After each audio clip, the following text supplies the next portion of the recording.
What the heck is that light? This was the question on Bob's mind. He was currently doing his daily late-night walk with his dog Rufus, so Rufus could do his daily business. Bob was a little groggy, as was Rufus. They yawned at the same time, scratched their butts at the same time. It had been a long day. Most of Bob's days these days were long. But there was something about this darn light, the way it moved.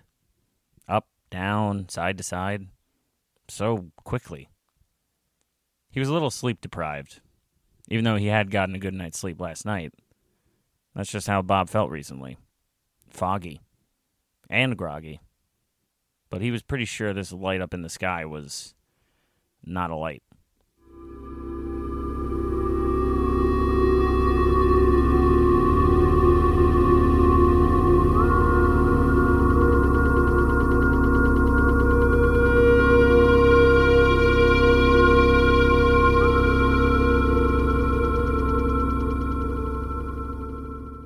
Hey, hun, I just saw the weirdest thing. Let me guess. Artie's dog taking a crap on our yard again? You should sue him for biting your pecker, Bob. I've been horned up for weeks. One more week, hon. Doc said I should be good to go, you know. Bob sat down on the edge of his bed while his wife, Carol, laid under the covers, reading her newest trashy romance novel entitled Bare Bones.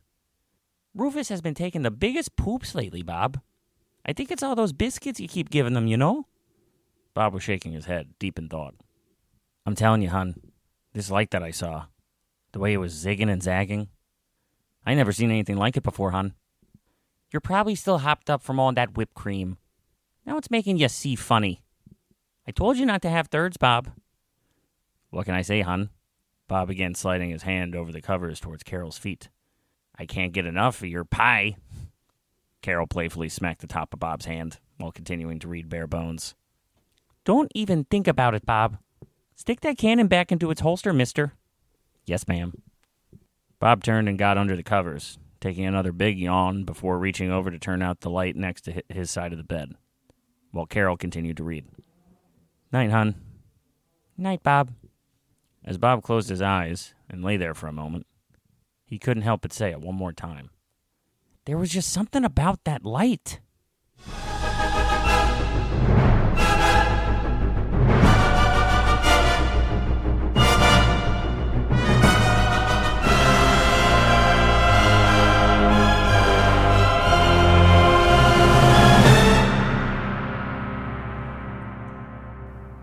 Vacuum that plays music. What will they think of next? Bob clicked the side of his mouth as he turned the page of his local newspaper, the Madison Daily News, while Carol put down a fresh cup of coffee, taking her rightful seat across from Bob. I like my vacuum, thank you very much. I don't need to be doing the salsa while I scrub the tub. Carol could see that something had caught Bob's eye. His head was tilted towards the window, looking out towards the street. What is it, Bob? Before the second bee dropped in Bob, Carol was already behind her husband, trying to get a gander as to what had snatched his attention. What's up with Val? Sheriff Deputy Val Johnson, who lived across the street, was now standing in the middle of said street, staring up into the sky, not moving. Carol poked her head next to her husband's. Oh, Bob, it's not nice to stare. Bob was bobbing and squinting, trying to gauge what was up with his neighbor. Is he okay? He's not even moving. He's probably drunk again. You know how much cops love the boozing. It's like water for fellas with a badge, Bob. Drunk? Why, it's... Bob checked his watch. Not even 9 o'clock, hon. When has that ever stopped Val before? Nobody catches the liquid worm earlier than a cop. Bob seemed to be much more intrigued by what intrigued Val than Carol was. What the heck is he looking at? I heard it's gonna rain. We better go bring in the chairs inside. Better dry than sorry, Bob. Bob? Did you hear me? I better check on Val. Bob was nearly halfway out of the kitchen as Carol's plea to not waste his time fell flat. She sat in Bob's seat and continued to stare out the same window while sipping her fresh coffee. Looks like a beaut today, huh, Val? Bob was now standing right next to Val out in the middle of the street.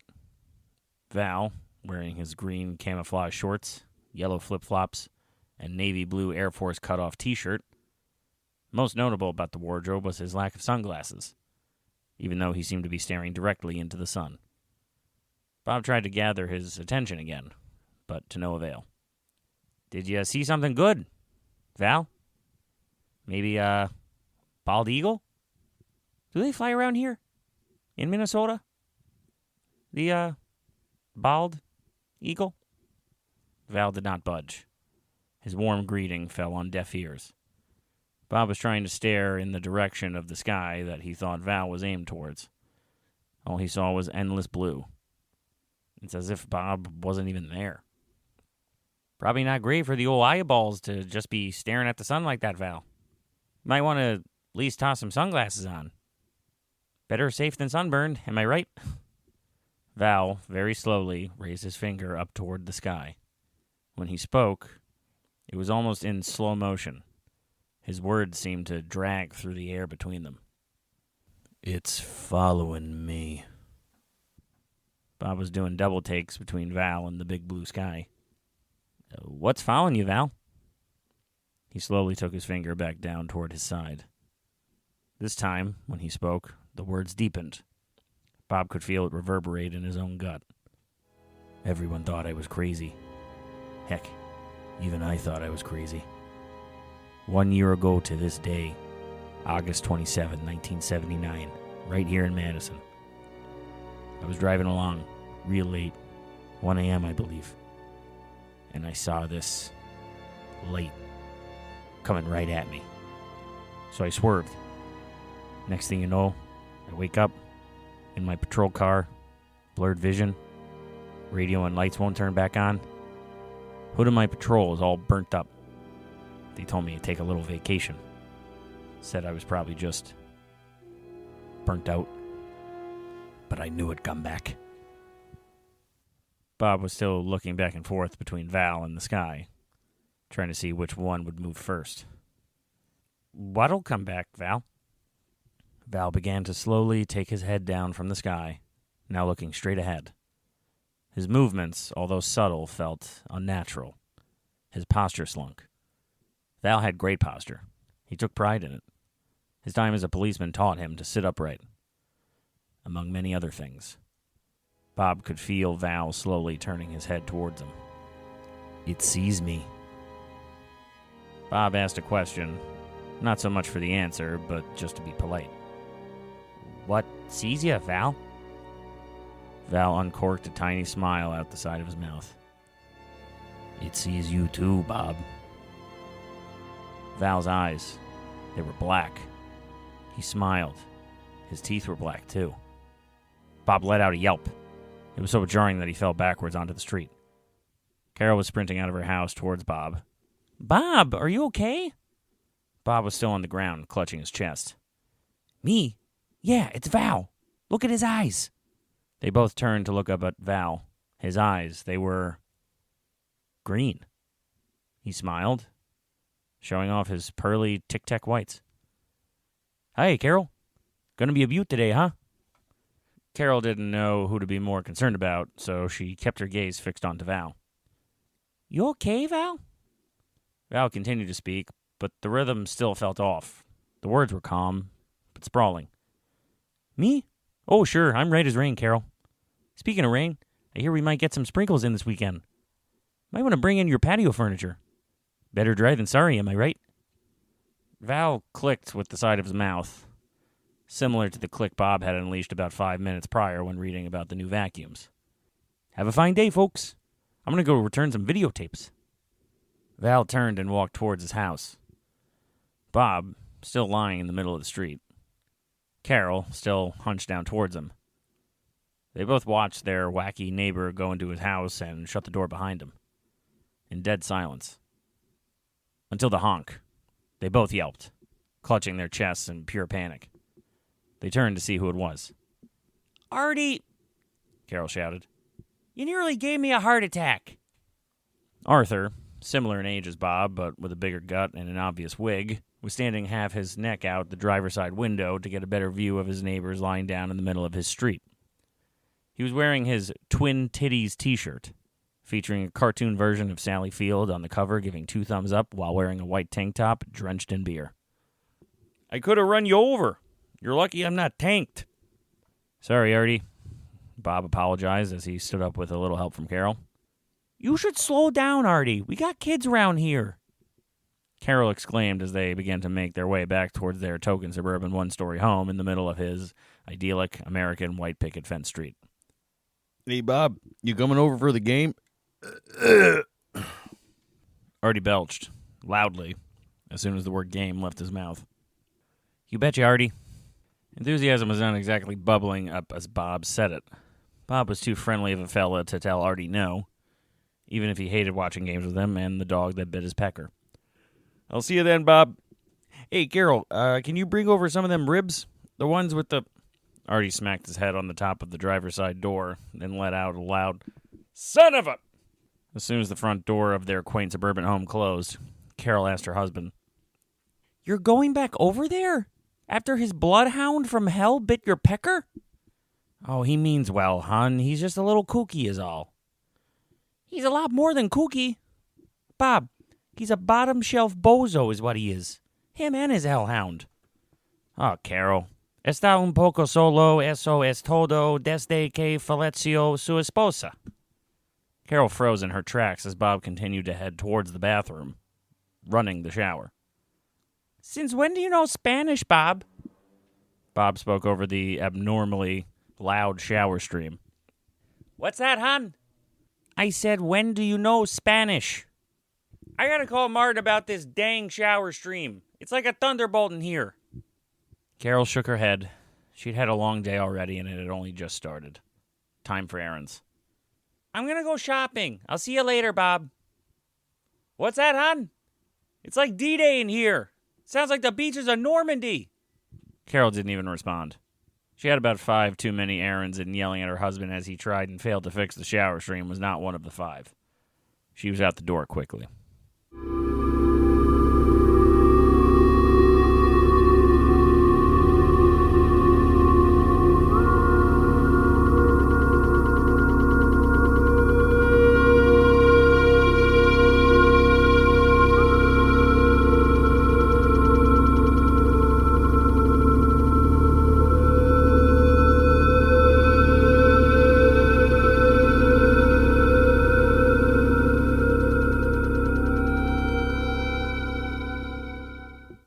Toot toot, hey, beep beep.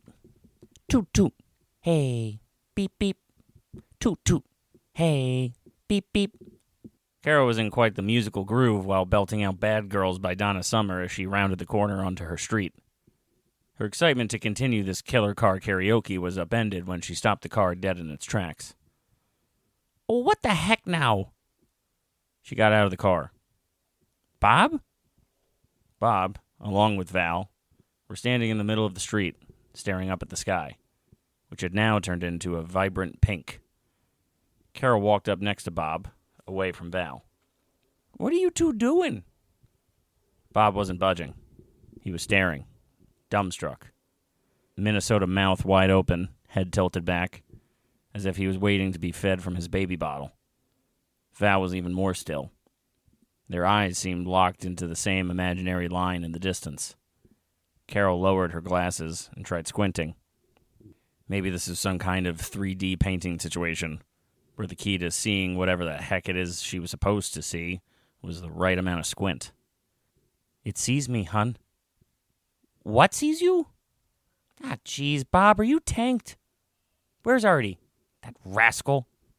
I told you to lay off the margaritas, Bob. You too, Vance. It's no good getting tanked so early in the day. Bob lowered his face, slowly, and was now staring straight ahead. The light. It burned so bright. Carol grabbed her husband's arm. All right, Mr. Margarita. Let's get some steaks in your belly and wash out that booze. Val, you okay? You want some steak and eggs?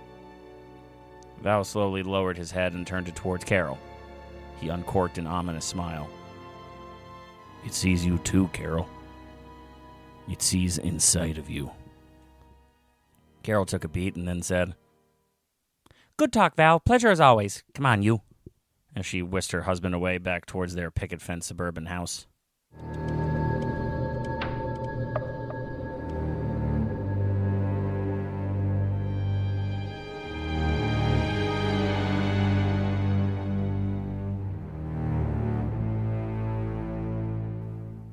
Hey. Carol got a kick out of the Fonz. She thought he was a big, bad dreamboat of the highest brand. Oh, that Fonz, she said, while laying in bed. What a charmer he is. Normally, Carol and Bob would be laughing at a well-timed Fonzie catchphrase. Tonight, it was just laughs for one.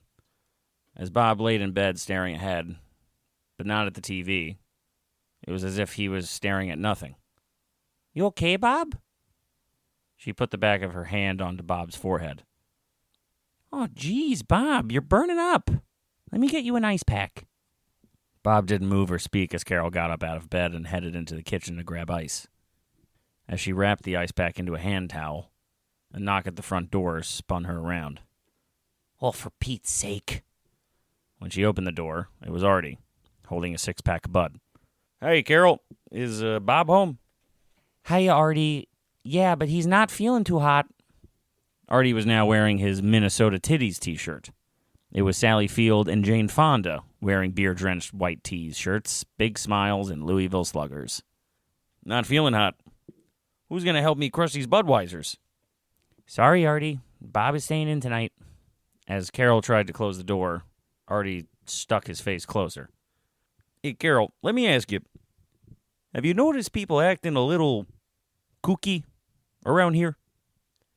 As much as she wanted to close the door in Artie's face, she couldn't because the gosh darn truth was that people had been acting kooky around her, including Bob, her husband. So this conversation would have to continue. What do you mean, kooky? Artie cracked open a beer. Some of the foam sprayed into Carol's eyes as Artie launched into his own story. I was talking to the mail lady, the broad with the big cans. What's her name?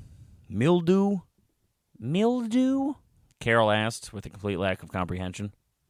Anywho, Artie continued. She was asking if I had seen the light show last night. So I says, light show? What light show? She says, there was a weird light in the sky last night. I says, what kind of light show? She says, the kind of light show that sticks with you, you know? The kind of light show that burns real bright, you know? I says, I never seen a light show like that. She says she never seen a light show like that before, too, you know? I say, I do know, but do you know, you know? So at first I thought she was flirting with me, you know, because I got these big muscles and a tight caboose, you know? But I don't think it was just flirting, Carol. I think this was mildew having a screw loose, you know? A leak in the old attic, you know? Carol took a brief beat and then said, the heck are you saying, Artie? Artie turned around and pointed to the street. Check it out for yourself, Carol. She saw it. Val, standing in the middle of the street, staring up at the sky. Oh, no, not again, Carol said, as Artie stuck his chubby neck near Carol and spoke, hushed. He's been standing out there all week, Carol. And not just him. You know Biff? From Biff's Bust Bodies? I was talking to his wife, the one with the big cans. She was telling me that he's been acting kooky lately. Last night, I'm driving back from the bar. I seen him standing out in the middle of the street, just like Val. But his lips are moving, real quick like. I get out of my car and walk up next to him to see if he's tanked, you know? Tanked from too many buds, you know? The language he was speaking? It wasn't tank talk, Carol. This was something else. Something from above. Carol was looking at Val. His lips were moving, quick. She walked past Artie, whose eyes lit up, and he yelled towards her, again in a hushed tone. Carol! The heck are you doing? Carol! Don't get too close! Carol was walking right up to Val. Val? You okay, bud? She could hear him now. Kinda. It was rapid. But just his lips. The rest of his body wasn't moving. She tried tiptoeing as close to him as she possibly could, trying to make out what he was saying, as Artie hung 5 feet back, nervous to enter Val's kooky orbit. She was staring at his lips, as if that might help. The speed of his rapid lip movement was uncanny. Someone had just put that part of his body on fast forwards but left the rest of it on pause. She stuck her hand out, reaching towards her shoulder. Val? As her hand got close and her fingertips touched the tip of his bathrobe. Oh my God. Val turned around to Artie. What? Artie stood wide-eyed, raising his hand up toward the sky. It sees me. Carol turned and then immediately closed her eyes, putting her arms up and wrapping them around her face, like an ice pack into a hand towel. She fell down onto the concrete. The orange light was so bright and vibrant it seemed to engulf everything around her. She could feel the ground shaking. How was that possible? It must have been an earthquake. Carol yelled for Val and Artie to go back inside as she stumbled up onto her feet and darted towards her picket fence house. She flung her front door open and then yelled out for Bob, screaming for him to go into the bathroom and get into the tub. That was the protocol, as far as she could remember. It had been a long time since the thought of what to do in an earthquake had scratched her surface. But here she was, running to her bedroom. She flung that door open, too. There was Bob, floating, in a bright white light. The air looked like water. It didn't make no sense. Not at all. Oh my God! Bob! The light got so bright that it pushed her backwards into the living room and knocked her head onto the white tile. She heard ringing in her ears as she tried to sit up. And then, silence. Bob? The light was gone. So was Bob. Carol got to her feet. She called out for her husband again. Nothing. She crawled to her bedroom. It was empty. She ran all over the house. The ideal picket fence house. Calling out for her husband. Gone. Same goes for outside the house. Val and Artie, gone too. The street was empty. As far as she could tell, the only thing that seemed off kilter was her car. The top of her car looked burnt.